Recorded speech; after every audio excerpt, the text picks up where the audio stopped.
There are things that stay with you long after the moment passes. Not the big dramatic things, not the arguments, not the slammed doors, not the voicemails you never returned.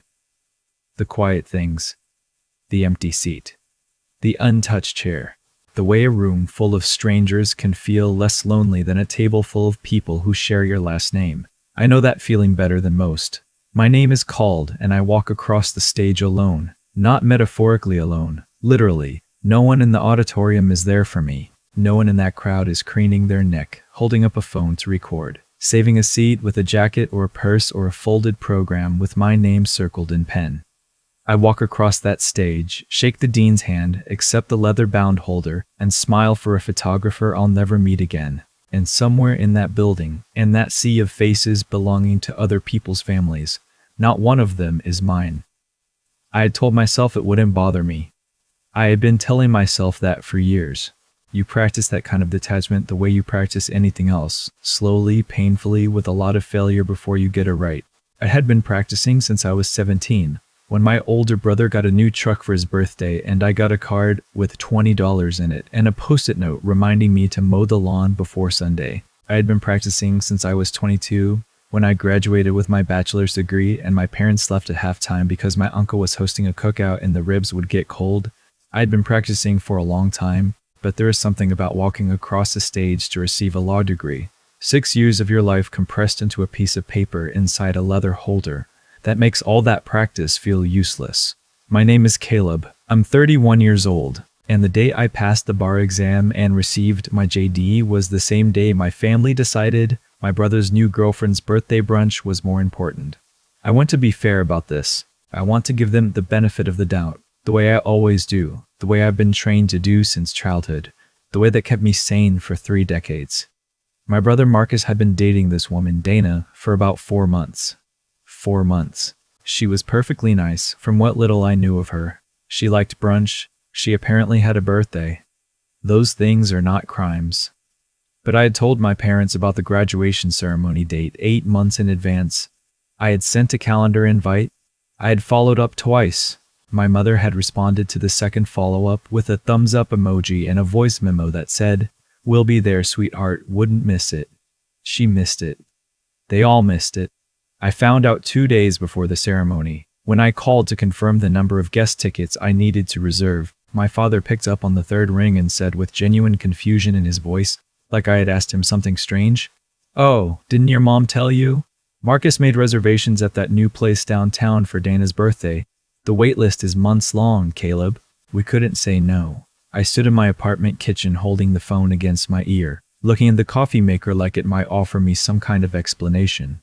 "The ceremony is Saturday," I said. "I know," my father said. "I'm sorry, son. You understand how these things go." I did not understand how these things went. But I said okay. I said I understood. I said we'd celebrate another time.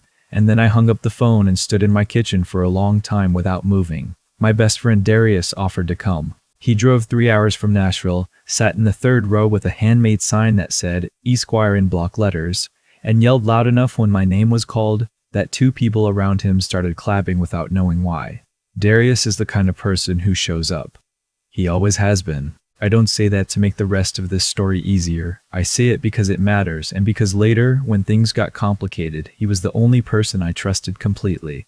After the ceremony, Darius and I went to dinner, just the 2 of us, at a steakhouse near campus. I ordered a drink I couldn't really afford, and we talked for 3 hours about everything except the empty seats. He knew me well enough not to make me name it out loud. That's the thing about real friendship. The absence of something doesn't have to be narrated to be understood. I got home around 11 that night. I set the diploma holder on my kitchen table and looked at it for a minute. That small, formal rectangle of leather, embossed with the university seal. 6 years. 2 degrees. More debt than I like to think about. All of it compressed into something I could hold in one hand. I unzipped it. The diploma was there, crisp and official and exactly what it was supposed to be. But underneath it, tucked flush against the back panel like it had been placed there deliberately, was an envelope. It was not from the university. It was a plain white envelope, letter-sized, sealed. My name was written on the front in handwriting I didn't immediately recognize. Careful, deliberate cursive. The kind of handwriting that belongs to someone who learned it from a teacher and never let it slip. Caleb Merritt. No return address, no other markings. I sat down at the table. My first thought was that it was some kind of administrative mistake, something that had gotten mixed in with the ceremony materials meant for someone else, tucked into the wrong holder. My second thought was that the handwriting knew my name too specifically for that to be true. I opened it. Inside was a single folded sheet of paper in a smaller envelope, sealed with the words, "Do not open until you have read the letter written across the front." I unfolded the letter. It was from a woman named Evelyn Hartley. I didn't know that name. I read it twice to make sure I was reading it correctly, and I still didn't know it. But she wrote like she knew me, not intimately, not with the warmth of someone who'd watched me grow up, but with the precision of someone who had been watching from a careful distance for a very long time. She wrote that she was my paternal grandmother's oldest sister, a great aunt I had never been told existed. She wrote that she had lived in Portland, Oregon for the last 40 years, that she had never married, and that she had followed my life with quiet pride from the only sources available to her, secondhand accounts and, later, the internet. She had seen my college graduation announcement in a local paper, shared by a mutual acquaintance. She had learned I was pursuing law. She wrote that she had made a decision. She wrote that there were things about my family I deserved to know, and that she had spent a long time deciding whether or not to be the one to tell me. She had ultimately decided that telling me was the more honest choice, and that honesty, even when it arrived late, was better than silence. She wrote that she had left something for me. The smaller envelope, she explained, contained the contact information for her attorney in Portland, a man named Robert Finch, and a letter of instruction. She had passed away in February, 4 months before my graduation, and had arranged for the diploma holder delivery through Mr. Finch, who had a connection at the university's administrative office. She had planned this, months in advance. The woman I had never met had planned, with deliberate care, to make sure I received this letter on the day I graduated from law school.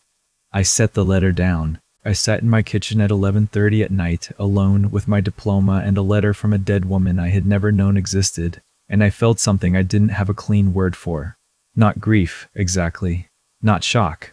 Something more like the feeling you get when you've been navigating by a map that turns out to be wrong. Not catastrophically wrong, but wrong in ways that explain why certain roads never went where you expected. I didn't open the smaller envelope that night. I made coffee I didn't drink. I went to bed at 2 in the morning and stared at the ceiling until it was light outside. I called Robert Finch on Monday. He was professional, unhurried, and clearly had been expecting my call.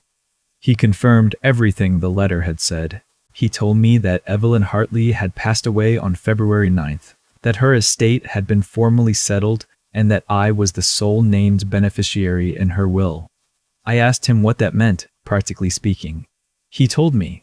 I wrote the number down. Then I looked at what I had written, and I wrote it down again on a different piece of paper, because I thought I might have made an error. The number was the same both times. I will not tell you the exact figure, because it is not the point of this story, and because it was large enough that saying it out loud felt irresponsible. What I will tell you is that Evelyn Hartley had spent 40 years as a software engineer in Portland, had lived modestly, had invested carefully, had sold the property at a significant profit 11 years ago, and had left all of it to a great-nephew she had never met in person. Mr. Finch told me I would need to come to Portland to complete the paperwork. He told me there was no urgency, that the estate was stable, and that I should take whatever time I needed. I thanked him. I hung up. I sat with it. I did not tell anyone, not even Darius, not yet. I needed a few days to understand what I was holding before I handed any part of it to someone else's perception. I took those days. I went to work. I came home. I read Evelyn's letter 4 more times and noticed new things in it each time. The way she wrote around certain subjects. The names she mentioned and the names she conspicuously did not. She never named my father directly. She referred to him only as your father, and only twice, and both times with a restraint that communicated more than directness would have. On Thursday evening, my phone rang. It was my mother. I almost didn't answer. We hadn't spoken since the graduation weekend, and she hadn't called to apologize or ask how the ceremony went. I figured she was calling for something logistical. Did I want to come to Sunday dinner?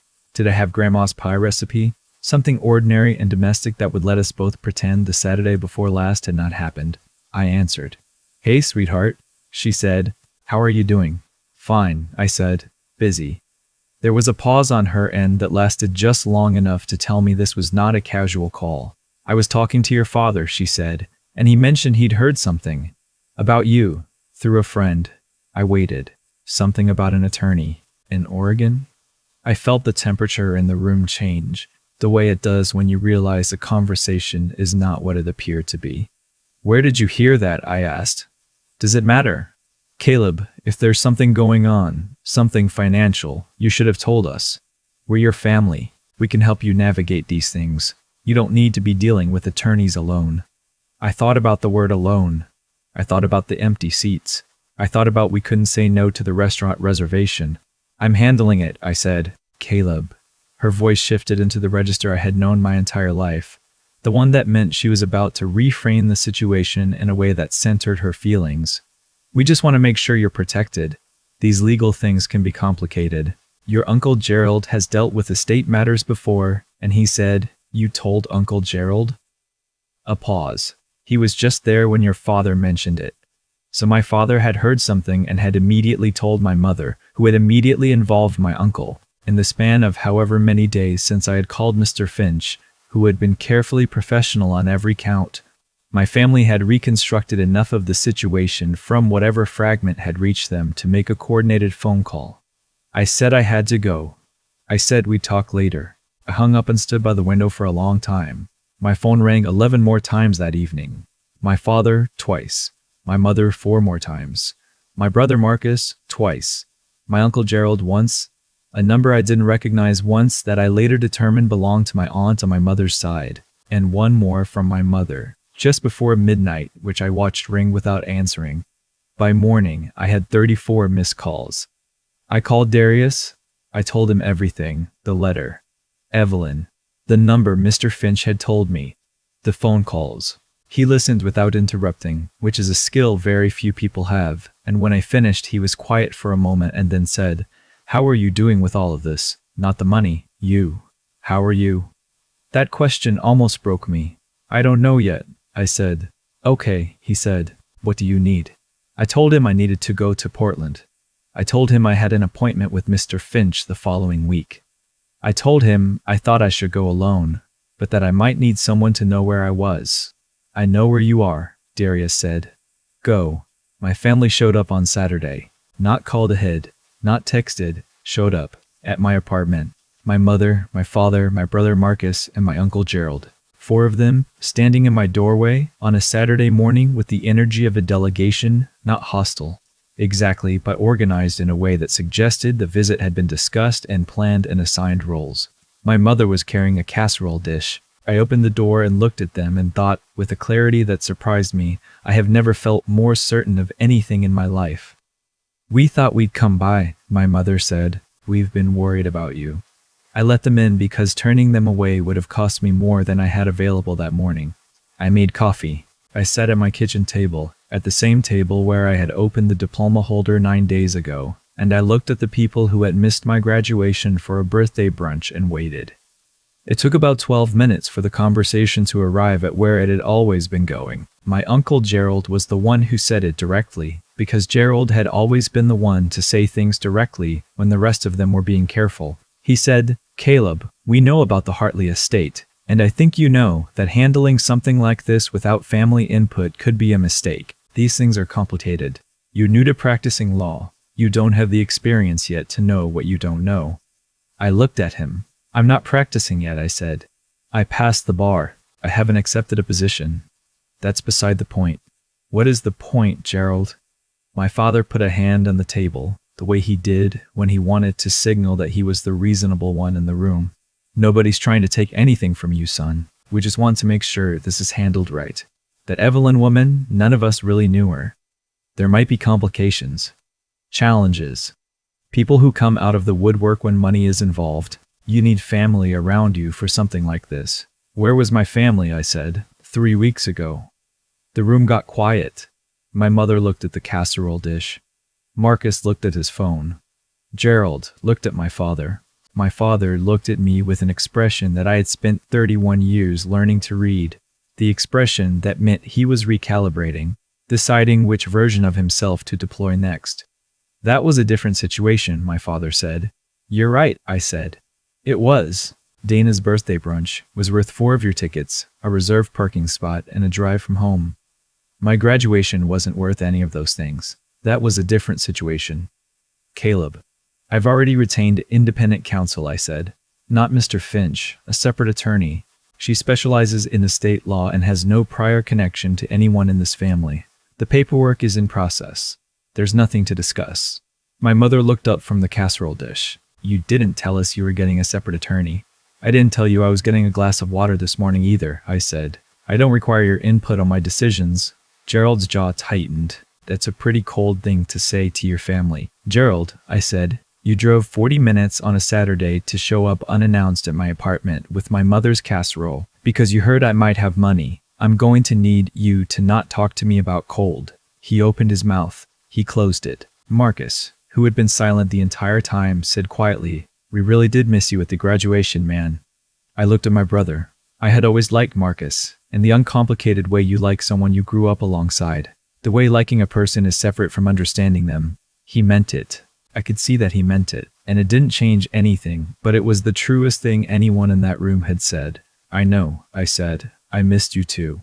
They left 20 minutes later. My mother left the casserole. I put it in the refrigerator and stood in the kitchen after they were gone and felt the silence settle around me like something that had been waiting to arrive. I went to Portland the following Wednesday. Mr. Drew Finch's office was on the 14th floor of a building downtown, with a view of the Willamette River through a window behind his desk. He was older than I had expected from his voice. Late 60s, gray at the temples, with the unhurried manner of someone who had been doing careful work for a long time and trusted the process. He walked me through everything. The will, the estate documentation, the assets, the timeline. He had a folder set aside with a second letter from Evelyn, longer than the first, more personal, written in the same careful cursive. He told me she had written it 6 weeks before she died. He told me she had asked him to give it to me in person, not by mail. I read it there, in his office, at a small table near the window with the river outside and the city going about its business below. She wrote about my grandmother, her sister, and about the falling out they'd had when my father was young. She wrote about the years of silence and the small attempts at repair that never quite took. She wrote about watching my father become the person he became and the sadness that came with understanding how people absorb the damage they were raised in and pass it on without knowing. She wrote about me. She said she had seen my name in a Dean's List announcement when I was 20. She said she had followed the rest from there. She said she didn't know me, and she wanted to be honest about that. She didn't know me the way you know a person you've shared meals with, the way you know someone whose laugh you recognize, the way you know family. But she knew what I had built. She knew what it had cost me, and she knew what she could do about that, even if she wouldn't be alive to see it. She wrote, near the end, I am not giving this to you because you need saving. I don't think you do. I am giving it to you because you have already saved yourself, and this is what that should look like. I sat with that for a long time. I signed the paperwork that afternoon. My independent attorney, a woman named Patricia, sharp and direct and exactly what I needed, had reviewed everything in advance. There were no complications. There were no challenges. The estate transferred cleanly, the way things do when they've been prepared by someone who cared enough to do it right. I flew home on Friday. My family called twice while I was in Portland. I didn't answer. I texted my mother when I landed. I'm home. I'm fine. I'll be in touch when I'm ready. She responded with a long message about how they only wanted what was best for me and that she hoped I knew that. I read it once and set the phone down. There's a particular kind of grief that doesn't get discussed very often, not the grief of losing someone. That kind has language, rituals, casseroles left on counters by neighbors who didn't know what else to do. But the grief of finally seeing something clearly that you had spent years looking at sideways. The grief of understanding that the people who were supposed to show up for you made a series of choices over a series of years that told you exactly who they were, and that you are not obligated to keep offering them opportunities to be different. That grief doesn't have a ceremony. Nobody sends flowers for it. But it is real, and it is necessary. And on the other side of it, if you let yourself go through it instead of around it, there is something that feels like ground under your feet. I called Darius that Friday night.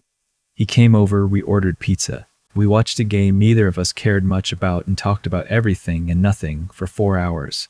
At some point, he asked how I was feeling, and I told him the truth, which was that I felt strangely clear, like a window that had been fogged for a long time and had finally been wiped down. He nodded like that made sense. You know what's funny, he said. All those years they had you, like they had you, and they traded that for a brunch. I didn't say anything. That's what gets me, he said. Not even something big. A brunch. I thought about that for a while, about the particular smallness of the thing they had chosen over me and whether that made it worse or better. I decided it didn't matter. The size of the thing they had chosen was irrelevant. What mattered was the choosing. I've been thinking a lot these last few months about what it means to be owed something and what it means to let that go. I don't think I'm owed anything by my family, not anymore. I think the ledger is something I am choosing to close, not because it balances, but because I'm done keeping it. Evelyn Hartley never knew me, and she saw me more clearly than the people who had known me my entire life. There's a lesson in that. I'm still working out exactly what it is, but I keep coming back to what she wrote, "You have already saved yourself." And I think about the stage I walked across alone, and the empty seats, and the diploma holder on my kitchen table, and the envelope tucked inside it like something that had been waiting patiently for the right moment. And I think she was right. I had already saved myself. A long time ago, in small, quiet ways that nobody witnessed, including me. The money is real, and it is going to change things in practical terms that I am still navigating. But that's not the thing I come back to at night, in the quiet, when the city is dark and the apartment is still. I come back to the letter, the cursive, the careful words of a woman who chose at the end of her life to be honest with someone she had never met. I come back to that, and I fold it back up, and I put it away in the box where I keep the things that matter. And for the first time in a long time, when I close the lid, I feel like the box belongs to me.